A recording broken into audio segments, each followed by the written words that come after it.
Hey guys, Brian Kelly here from Zombie Guitar. Here in this video, I just want to explain to you why I will always teach you that there are 12 keys in this Western system of music that I myself follow and the one I teach. When I say Western system of music, I mean the system where we have 12 notes.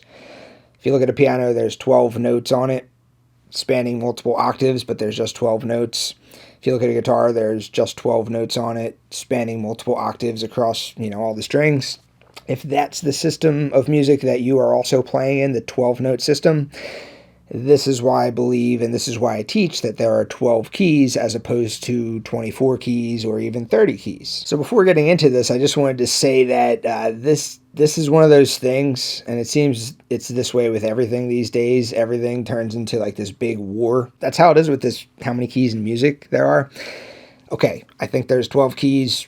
Some people may say there's 24 keys or 30 keys. Okay, we can agree to disagree. We don't have to hate each other for it. That's the big thing. It's not that big of a deal. Now, the one thing that people will always like to throw out there for this argument about how many keys there are is that Victor Wooten video. All right. First of all, listen to what Victor Wooten says. Don't listen to some random guy on YouTube. Definitely listen to Victor Wooten. I swear, I mean that 100%. He is way, way, way better than me. He's doing something right. Listen to Victor Wooten. But if you're going to do that, acknowledge that that video, which I've also watched myself, it's a great video. Victor Wooten says that he used to think that there were 12 keys, and then he shifted his thinking into 30 keys after he was at this camp that he was teaching. He was still this amazing musician at that point in time when he used to think there were 12 keys, and then he decided, okay, I'm going to think in terms of 30 keys now. Does that mean that if you're taking that video for gospel that you also used to think in terms of 12 keys? Up until the point where Victor Wooten made his shift in thinking and then you started thinking in 30 keys? Okay, if that's your argument, cool. The reason that 12 keys makes more sense than saying 24 keys is because a minor key is really just a different perspective of a major key. So the key of A minor, it has the same stuff as the key of C major. The key of C major is just the notes C, D, E, F, G, A, B. The key of A minor is A, B, C, D, E, F, G. It's the same stuff. It's just that in the key of A minor, the A minor chord and the associated note A is the tonal center of this key signature. If you're calling this the key of C major, it's just that the note C and then the respective C major chord is the tonal center. It's the same notes, it's the same chords.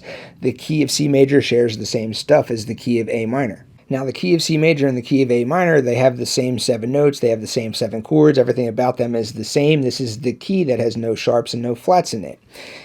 Why would you want to think in terms of 2 different keys when you could just say, okay, that's the one key that has no sharps and no flats in it? We could just use the stuff in the key to make happy music, or we could use the stuff in the key to make sad music. Why are we going to say that that's 2 different keys? I'm going to go with 1. But then people will say things like, well, what about the classical composers? They used to compose pieces in C sharp minor or whatever. Are you saying that those keys don't exist? No, I'm not at all. I'm saying the key of C sharp minor does exist. But the key of C sharp minor is the same key as E major. We're just playing sad music in that key, in that one of the 12 possible keys. So my big issue is the whole modes thing. So when you write happy music in a key, then it's a major key, otherwise known as the Ionian mode. When you write the sad music in a key, it's a minor key, otherwise known as the Aeolian mode. The Ionian mode is just a key, but you take that first note of the key, or the first chord of the key, and you say, that's the tonal center. Making that the tonal center, the sound produced is the Ionian mode. Take the 6th note of the key, or the 6th chord of the key, and make that the tonal center. It's sad music now. It's the Aeolian mode. That's the sound you're hearing, the Aeolian mode.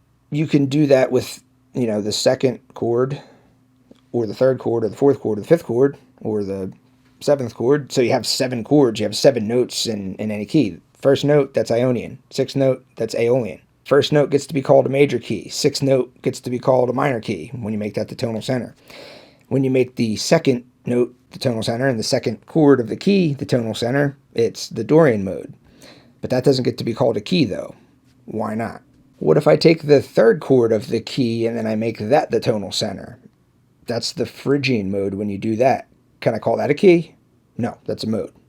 All right. What about the fourth chord? What about the fourth chord? What if I take the fourth chord of the key and I make that my tonal center? It has this bright sound to it. It's kind of happy. It's even happier than a basic major key. It's even happier sounding than the Ionian mode. Can I call that a key? No, that's just a mode. All right. What if we take that fifth chord and we make that the tonal center? That's the Mixolydian mode.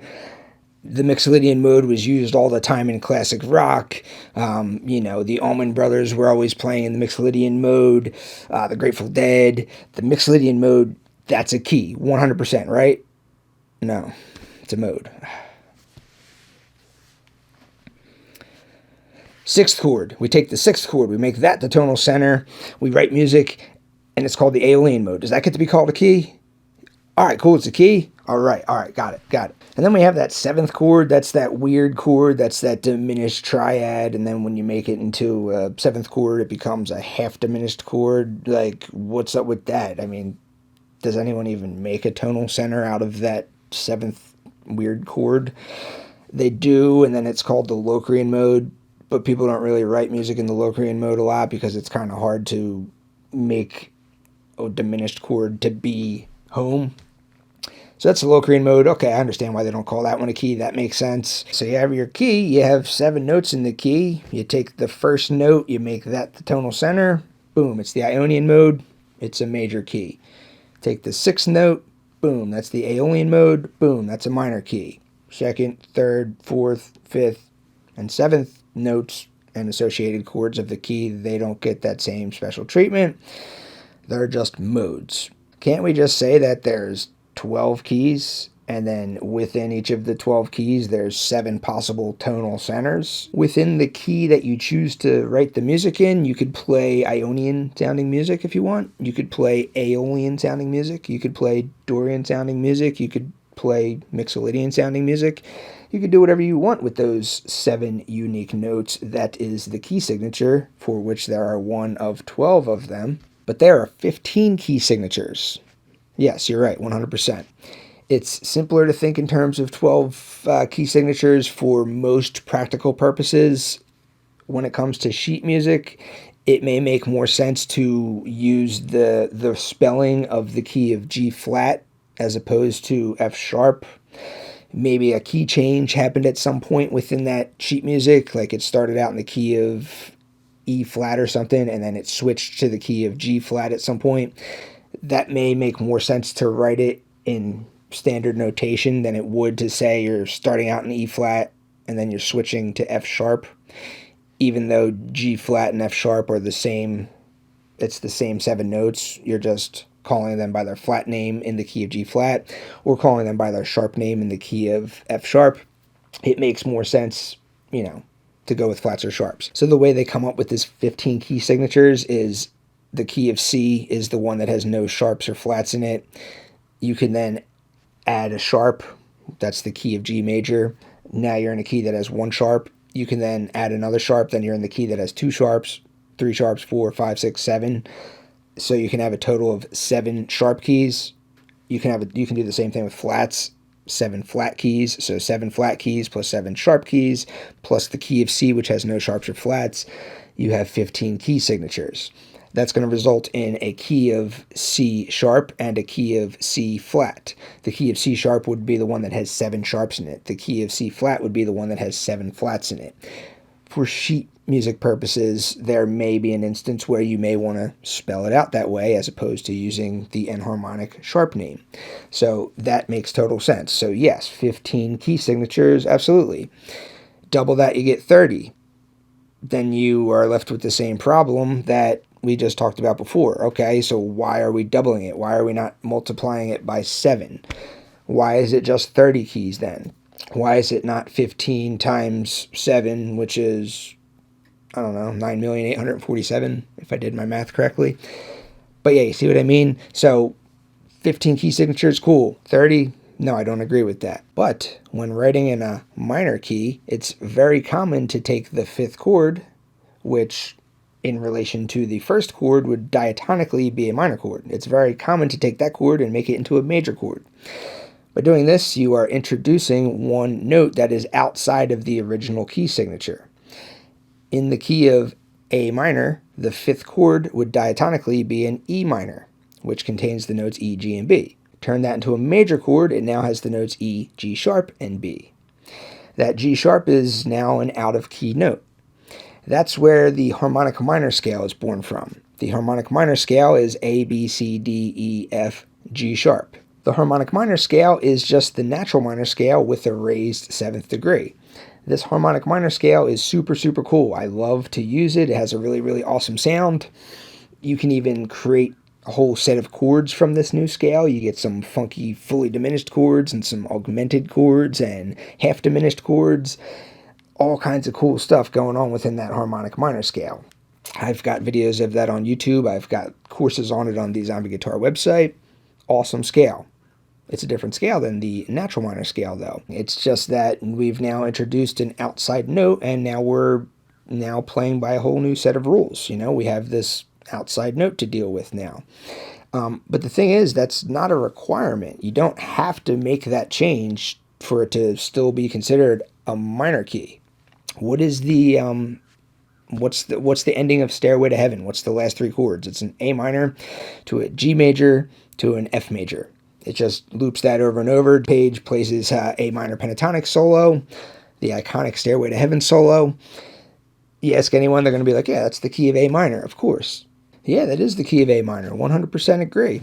Jimmy Page does a great job of using the A minor pentatonic scale, throwing in that extra little F note every once in a while, which is still part of this key. Definitely couldn't agree more that is in the key of A minor. It's the same key as C major. It's one of the 12 keys. It's the one that doesn't have any sharps or flats in it. Does that mean that A minor does not exist? No, A minor does exist. So does C major. So does D Dorian. So does F Lydian. So does G Mixolydian. Why don't those get to be called keys? That's just what I'm saying. There's 12 keys instead of 24 keys. Because if we're going to say there's 24 keys, let's go all the way with it. Let's say there's 84 keys. If we're going to say there's 84 keys, what about if we start with 15? There's 15 key signatures. Okay, we'll multiply that by 7. I did the math this time. It's 105 keys. All right, I'm on board with that. So I'm on board with either 15 or 105, 24, no. 30, no. So the big conclusion here that I came up with, and this is my attempt at making peace at this whole war between the 24 key believers and the 12 key believers, completely arch enemies, absolutely hate each other. So we're going to come together. We're going to make love, not war, people. Make love, not war. It's way better. So the thing is, there's a key, and then there's a key signature. This isn't really what I teach. I just call it a key, but I'm just saying, seeing it from the other perspective, the only way that we can make this whole thing work, there are minor keys which are inherently different than major keys. The only way we can make this work is by saying there's a key, and then there's a key signature, and they're two different things. So a key would just be a single chord, a single point of resolution. That's it. So you have all this other stuff going on, all this other music, but you say, okay, my tonal center is this one chord. It's the C major chord. Whatever other chords I'm using around that, whatever other melody lines I'm using around that, it doesn't matter. It's just that the tonal center of it all is this one single chord. Okay, cool. You could also make different music and have your tonal center be the A minor chord. All of the stuff around it doesn't matter. The melody around it, the chords surrounding it, it doesn't matter. It's a sadder piece of music. The tonal center is that one chord, which you're calling the key. Okay, so you have 24 different chords, therefore you have 24 different keys. Or if you want to use the enharmonic equivalent names of each of the chords, like D flat versus C sharp, or B flat versus A sharp, if you want to use all the enharmonic equivalents, then you have 15 possible major chords, 15 possible minor chords, 30 possible points of resolution for which to write music around. Each of those points of resolution you are calling a single key, which is different than a key signature. Then you can make it work that way, all right? So that's the way that I can agree with this, all right? So a key is something different than a key signature. There are 15 key signatures. If you're not using sheet music, if you're not reading standard notation, if you're not writing standard notation music, if you're just playing for all practical purposes, Instead of saying 15, it's easier to say 12. That's cool. But yeah, that's all the key signatures there are. There's no more than that. All right, so that's what I personally call a key. I call those other things just chords. But that's the only way that I can find a way to agree with this whole argument of how many keys there are. So anyway, so that's my stance on this whole thing. I hope you guys enjoyed this video. I'll see you next time. Thanks for watching.